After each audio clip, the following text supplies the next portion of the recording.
تو خالق آغاز کرتا ہے، خالق کائنات فرماتا ہے اقرأ بسم ربک، کیا کہا؟ اقرأ جو ہے یہ امپیرٹیو حکمیہ جملہ ہے. قرأ یقرأ سے نکلا.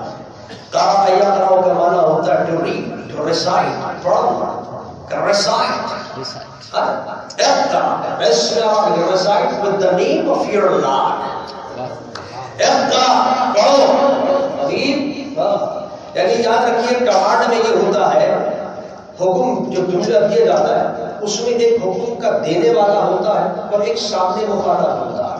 جب حکم دیا جا رہا ہے جس کو، اس کے اندر یہ ہوتا ہے کہ سامنے والا حکم کا امر کا جملہ جو ہے معروف کا مخاطب کا، اس میں یہ ہوتا ہے کہ ایک سامنے والا جو حکم دے رہا ہے اور ایک وہ جس کو کہا جا رہا ہے، جس کو حکم دیا جا رہا ہے، جس کو کہا جا رہا ہے کرنا ہے. تو اب یہاں جو حکم دینے والا جو یہ کہہ رہا ہے پڑھ، وہ تو خالق کائنات ہے، اور جس کو کہہ رہا ہے وہ حبیب کائنات